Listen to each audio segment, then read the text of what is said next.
सास के बेमतलब ताने। अरे सास हो और ताने ना दे, ऐसा कहाँ हो सकता है। लेकिन क्या हो जब सास जरूरत से ज्यादा ही ताने देने लगे तो? सुन बहू, आज घर में कुछ खास मेहमान आने वाले हैं, तो लंच पर ये सब बना देना। ये पकड़ लिस्ट, और कुछ भी कम ज्यादा नहीं होना चाहिए। वैसे तेरे बारे में जानती हूँ मैं, मेरे टाइम पर तो हमें बताने वाला भी कोई नहीं था। माँ जी कितने लोग आ रहे हैं ये तो लिखा नहीं है। खाना बच जाए तो दिक्कत, कम पड़ जाए तब तो दिक्कत ही दिक्कत है ना। क्यों? अरे सवाल पर सवाल ही करती रहती है, ये ठीक नहीं है। मेरे टाइम पे तो मजाल है कि हमारे मुंह से चू भी निकले। वो क्या है ना माँ जी, मैं खाना उसी हिसाब से बनाने का सोच रही हूँ। कहीं खाना कम ज्यादा बन गया तो आप तो मुझे पाताल में ही डाल देंगे ना। मेरे टाइम पे तो हम इतना बोलना क्या सोच भी नहीं सकते थे कि सास को कैसे ताने दे। अरे अरे रे माँ जी, कहाँ ताने दे रही हूँ। पर माँ जी इतना सारा खाना मैं अकेले कैसे बनाऊंगी? कोई हेल्प, कोई हेल्प। कितनी बड़ी बात बोल गई बहू। कोई हेल्प ना जी ना, वो भी सास। सास तो सिर्फ ताने देती है, ताने। हेल्प? हमारे टाइम में सास को ये शब्द बोल दो तो भूचाल आ जाता था। बाकी मैं तो अपने सास की लाडली बन गई थी, पर तू तो बहू की बहू ही रहेगी। क्यों नहीं बना पाएगी? अरे अभी तो बनाना शुरू किया नहीं और पहले ही सोच लिया नहीं बना पाऊंगी। आजकल की तुम जैसी बहुओं के ये बहाने होते हैं कि कैसे नहीं बन पाएगा। अरे मैंने भी अपने टाइम पे बनाया था, अरे बल्कि इससे भी ज्यादा खाना बनाया था, तो तुझसे क्यों नहीं होगा? हैं? सब होगा जा। माँ जी मैं बना तो लूंगी, मैं बस इतना बोल रही हूँ कि अगर आप थोड़ी मेरी मदद कर देती तो। अरे अरे अरे, शर्म नहीं आती तुम्हें अपनी सास से मदद मांगते हुए? हमने अपने टाइम पर कभी अपनी सास से ऐसा नहीं बोला। सच में आजकल की लड़कियां तो बहुत ही छुई मुई सी होती हैं। जरा सा काम देखा नहीं कि बस पहले मदद मांगने दौड़ने लगती है। अरे अब ये सब बहाने नहीं चलेंगे। हाँ, जा जाकर खाना बना। हमारे टाइम पर हम ये करते थे, हमारे टाइम पर हम वो करते थे। हाय रे ताने। फिर शाम को। अरे बहू कहाँ चले गए? मुझे ये सामान पकड़ा जरा। हमारे टाइम पर मजाल है कि हम सास के साथ खड़े ना हो। हाय रे क्या करूं, बस कोमल तैयार हो जा ताने खाने के लिए। काश इस औरत के समय में मैं होती तो देखती ये क्या क्या करती थी अपने टाइम पर। माँ जी यही हूँ, बस चिंटू को पढ़ाना था। अरे हमने भी बच्चे पढ़ाए हैं हमारे टाइम पर, चिंटू को बाद में पढ़ाना। जा पहले वो कर जो कहा है। बहू बेचारी क्या करती, बच्चे को छोड़कर लग जाती है सास के साथ। हमारे टाइम पर ना। फिर तो सास बोली जा रही थी और बहू सुनी जा रही थी। अगले रोज। क्या हो गया चिंटू, क्यों रो रहा है? माँ कल कितना कहा था आपसे कि पढ़ा दो, लेकिन आपको तो मेरी पढ़ाई की कोई वैल्यू ही नहीं है। देखिए कितने कम नंबर आए।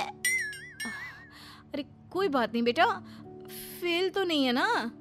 वाह बहू वाह, मेरे टाइम पर तो हमारे बच्चे के कम नंबर फेल ही कहलाते थे। ना पढ़ाती हो ना घर का काम करती हो। हमारे टाइम पर तो। सास की इस बात पर इस बार बहू का पारा हाई हो जाता है। वो सोच लेती है कि अब तो वो पति से बात करके ही रहेगी। अगले दिन। माँ जी सारी सफाई हो गई, मेरी कमर टूट रही है, मैं जरा सोने जा रही हूँ। सोना? अरे हमारे टाइम पर तो हम ये जानते भी नहीं थे कि आराम क्या होता है। पागल हो गई है क्या? रुक अभी। देख उस कोने में देख, मुझे कितनी धूल दिख रही है। और बिस्तर के नीचे तो देख कितना काला पड़ा है। और पर्दों के पीछे खिड़की पर देख जाले लगे हुए हैं, वो कौन साफ करेगा? ऐसी सफाई होती है क्या? जा फिर से कर।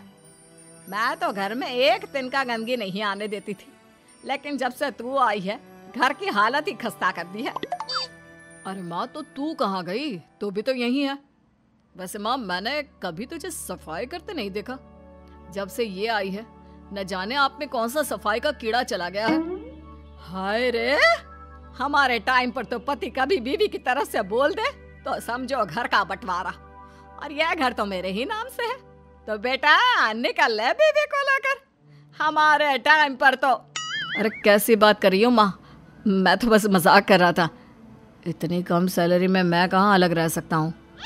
माँ जी प्लीज़, मैंने अभी पूरा घर साफ किया है और इन जालों को झाड़ूंगी तो फिर से पूरी गंदगी हो जाएगी, फिर से सारे घर के झाड़ू। ना माँ जी ना। हमारे टाइम पर तो मैं दिन में 10 बार झाड़ू लगाती थी, हमने नहीं किया है क्या? मायके से कोई तो संस्कार लेकर आई होगी ना तू बहू, क्या कुछ भी नहीं। तभी पति आ जाता है। बहू पति की तरफ देखती है कि शायद वो उसे उसकी माँ के प्रकोप से बचा सके, लेकिन नहीं, उल्टा उस दिन की माँ की डांट की बात से तो पति के तेवर ही बदल जाते हैं। देखो माँ जो करती है करती रहो, माँ बड़ी है, जो कहती है सही तो कहती है। बस पति का ये कहना और बहू का पारा 7वें आसमान में। एक इनके भरोसे मैं सब सह रही थी, लेकिन आज तो इन्होंने मेरा ही साथ छोड़ दिया माँ के लिए। अब तो इन लोगों को सबक सिखाना ही होगा। फिर एक दिन, बहू ये कौन है और तुम्हारे साथ क्या कर रहा है? और ये हाथ, अरे हाथ छोड़ मेरी बहू का, कौन हो तुम? माँ जी वो कोई नहीं माँ जी, माफ कर दीजिए। बहू घबराने का नाटक करती है। अरे क्यों डर रही हो तुम? मैं हूं ना तुम्हारे साथ। आंटी जी, मैं इसका बॉयफ्रेंड हूँ और मैं इससे मिलना आया हूँ। कोई समस्या? बोलिए। बोलेंगी क्या? यही कि इनके टाइम पर तो इन्होंने न जाने कितने ही बॉयफ्रेंड बना बना कर छोड़ दिए हैं। क्यों माँ जी, यही कहने जा रही थी ना आप? अब क्या था, सास की बोलती बन। कैसे कहे कि उनके टाइम पर। बहू ये सब ठीक नहीं है। मेरे टाइम पर। हाँ हाँ आंटी जी, क्या आपके टाइम पर क्या? जरा हमें भी बताइए ना। अरे हमारे टाइम पर बॉयफ्रेंड कुछ नहीं होता था। सास की आंखों की शर्म होती थी। अरे पति के अलावा किसी और से बात भी नहीं करते थे हम लोग। ये क्या चल रहा है बहू? चल क्या रहा है आंटी? ये तो परेशान है आपके घर में आकर। आप हर बात पर इसे सुनाती रहती है, ताने माने। अब इससे बर्दाश्त नहीं होते तो मैंने सोचा क्यों ना मैं इसे अपने ही घर ले जाऊं, कम से कम आराम से तो रहेगी। वाह रे, हमारे वक्त में तो ऐसा नहीं होता था कि सास के ताने बर्दाश्त नहीं तो किसी और के साथ चली जाओ। अब नहीं होता तो नहीं होता माँ जी। मैं भी तो कल को अपनी बहू को कुछ अपने वक्त की सुनाऊंगी ना कि सास के ताने समझ में नहीं आ रहे थे अपने वक्त में, तो मैं अपने बॉयफ्रेंड के साथ चली गई। वाह, फिर तुम्हारी बहू को समझ में आएगा कि तुम कितनी मॉडर्न थी अपने वक्त में। अरे चुप, बिल्कुल चुप। क्या बकवास कर रहे हो तुम दोनों? तो क्या करे, पति को तो अपने घर की लालच दे रखी है, वो तो मेरे लिए बोलते नहीं, तो किसी के पास तो मैं रहूं ना शांति से। तभी पति आ जाता है। नहीं, दूसरा घर तो मैं ले सकता हूँ, लेकिन दूसरी बीवी नहीं। माँ वो कितने ताने सहेगी? मुझे मेरी गलती का एहसास हो गया है। चलो हम कहीं और रहेंगे। अरे नहीं, हमारे जमाने में। फिर माँ जी? मतलब मैं कैसे रहूंगी तुम लोगों के बिना? बहू मुझे माफ कर दे। ओके, कर दिया माफ। अच्छा ये तो बताओ कि ये लड़का कौन है? मैं इसकी मौसी का बेटा हूँ, मिलने आया था। अच्छा दीदी, बाय। समधी की शादी। इस कहानी की हीरोइन गंगा है, जो अपनी समधन की मौत के बाद अपने समधी के अकेलेपन को समझते हुए समधी की दूसरी शादी करवाती है। लेकिन उसकी बहू इस बात से बिल्कुल खुश नहीं होती। मुझे लगता है आपको शादी कर ही लेनी चाहिए। आपकी इस उम्र में ख्याल रखने वाला भी तो कोई होना चाहिए ना। वैसे भी आपकी इकलौती बेटी थी, वो भी हम ले गए। अरे इस उम्र में शादी, लोग क्या सोचेंगे और कैसे कैसी बातें बनाएंगे कि जिस उम्र में इसे अपने पोते पोते को गोद में खिलाना चाहिए, उस उम्र में ये शादी कर रहा है। ऊपर से नव्या क्या सोचेगी मेरे बारे में कि माँ को गए हुए 1 साल भी नहीं हुआ और पापा ने दूसरी शादी कर ली। मुझे नहीं लगता इस शादी से नव्या को कोई परेशानी होगी। उल्टा उसे खुशी मिलेगी कि उसकी गैर मौजूदगी में उसके पिता का कोई ख्याल रखने वाला है। क्यों नव्या, सच कहा ना? हाँ मम्मी जी, आप सही बोल रही हैं। ये बोलकर वो अंदर चली जाती है। लीजिए, अब तो आपकी बेटी ने भी हाँ बोल दिया। रही लोगों की बात, तो लोग तो कभी किसी की खुशी देखकर खुश हो ही नहीं सकते। अगर आप लोग खुश रहेंगे तब भी वे बातें बनाएंगे, और अगर आप दुखी भी रहेंगे तब भी बातें बनाएंगे। इसलिए अच्छा यही होगा समधी जी कि आप उनके बारे में सोचना छोड़ ही दीजिए। समधी को सास की बात सही लगती है। वो भी सोच लेते हैं कि बच्ची जिंदगी के लिए कोई हमसफर बना ही लेंगे। आप ठीक बोल रही हैं। जब मेरी प्यारी बिटिया नव्या और उसके ससुराल वालों को मेरी इस उम्र में दूसरी शादी से कोई दिक्कत नहीं, तो परेशानी कुछ है ही नहीं। ऐसे ही सास समधी की दूसरी शादी करवाती है और फिर समधी के घर आ जाती है बहू की नई माँ। कुछ दिनों के बाद बहू अपने मायके अपने पापा और नई माँ से मिलने आती है। मेरा बच्चा कितने दिनों बाद मुझसे मिलने आई है। इधर बैठ, मैं तेरे लिए कुछ अच्छा सा बना कर लाता हूँ। तेरे फेवरेट पास्ता खाएगी ना? पापा आप क्यों? वो कहाँ है? उनसे बोल दीजिए। आप मेरे ही पास बैठकर बातें कीजिए ना। उन्हें क्यों लेकर आए? कोई चैरिटी थोड़ी ना कर रहे हैं। इस उम्र में घर मिल गया, और क्या चाहिए? तभी नई माँ घर में आती है। बेटी की बात सुन रही होती है और सुनकर बहुत दुखी हो जाती है। वो अच्छा, तुम्हारी नई माँ वो जरा किसी काम से बाहर गई हुई है, आती होगी। मैं तब तक तेरे लिए कुछ अच्छा सा बना कर लाता हूँ। ठीक है पापा। लगता है नई माँ के पैर बाहर ही रहते हैं, और आपको ही बनाकर खिलाना था तो क्या करे, छोड़िए। ये बोलकर वो घर में घूमने लगती है और चीजों को देखती है। इनको घर में आए हुए थोड़े दिन नहीं हुए और ये घूमने भी जाने लगी है, वो भी पापा को घर में अकेला छोड़कर। आने दो, एक बार इनकी खबर लेती हूँ। वैसे घर को तो बड़ा सजा कर संवार कर रखा है। चलो, ये तो खूबी है, कम से कम पापा को साफ कर का शौक भी है। इतने में नई माँ घर में आती है। अरे नव्या बेटा, तुमने पहले बताया होता तो मैं जल्दी घर आ जाती। तुम्हें नहीं पता मुझे तुमसे कितनी सारी बातें करनी है। कैसी हो बेटी? बेटी? हाँ, वैसे अब तो मैं आपकी बेटी हो ही गई हूँ, ना चाहते हुए भी। खैर, आप गई कहाँ थी? शादी हुए कुछ दिन भी नहीं हुए और आपने घूमने जाना भी शुरू कर दिया। पापा का ख्याल रखने के लिए शादी करवाई है आपकी, जानती है ना आप? नव्या, ये तुम क्या बोल रही हो? मैं कहीं घूमने नहीं बल्कि एक दोस्त से मिलने गई थी। उसकी तबीयत थोड़ी ठीक नहीं, इसलिए वो क्या है ना, शादी के चलते उससे मिलना नहीं हो पाया तो आज चली गई। अच्छा, वो भी पापा को यूं घर पे अकेला छोड़कर? आपके लिए आपका ये परिवार ज्यादा जरूरी है या आपकी दोस्त? देखिए, ये ठीक नहीं है। इतने में पिता आ जाते हैं।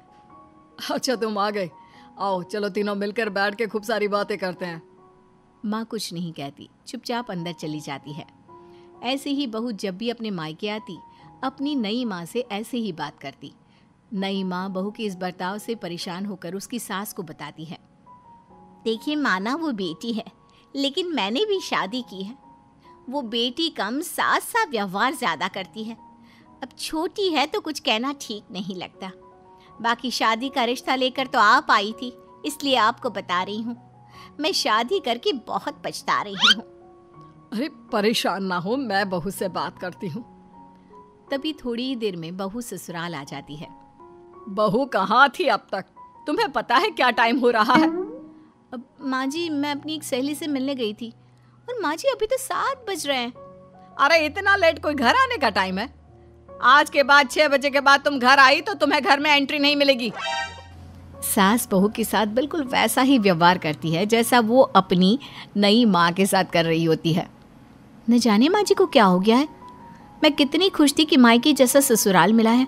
सासू माँ इतनी अच्छी थी। फिर अगले रोज, बहू, मेरे बेटे को पौष्टिक खाना दिया कर। क्या ये पास्ता पिज्जा बनाती रहती है? इसलिए शादी नहीं करवाई थी मैंने अपने बेटे की।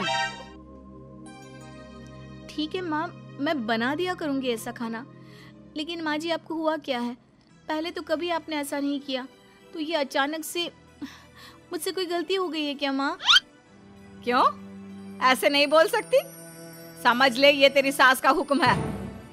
ऐसे ही सास बहू को अपने सास वाले तेवर दिखाकर कभी डांटती तो कभी ताने मारती, पर बहू बेचारी बिल्कुल समझ नहीं पाती। एक दिन, बहू ये क्या बेफिजूल खर्चा करती रहती है? परसों ही तुमने अपने लिए एक साड़ी ली थी और आज फिर से। तुम्हें क्या लगता है पैसे क्या पेड़ पर होते हैं कि जब मन करा तोड़कर सामान ले लिया करा? हैं?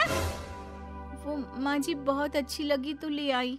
अच्छी लगी तो ले आई। यहाँ मेरा बेटा अपना खून पसीना एक करके पैसा कमा रहा है और तुम उसी पैसे को बर्बाद करने में कोई कसर नहीं छोड़ती।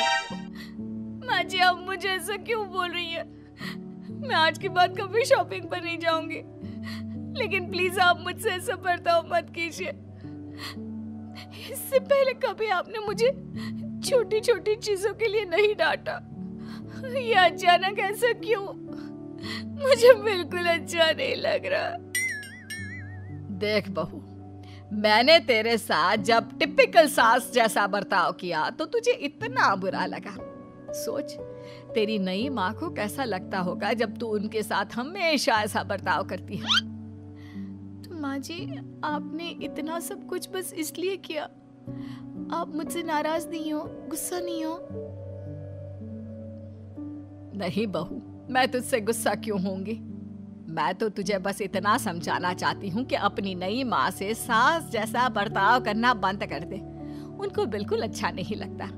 वो तेरे पास आना चाहती है, तुझे समझना चाहती है, वो सच में तेरी माँ बनना चाहती है। तो उनके साथ सास जैसा बर्ताव बंद कर और एक अच्छी बेटी बन।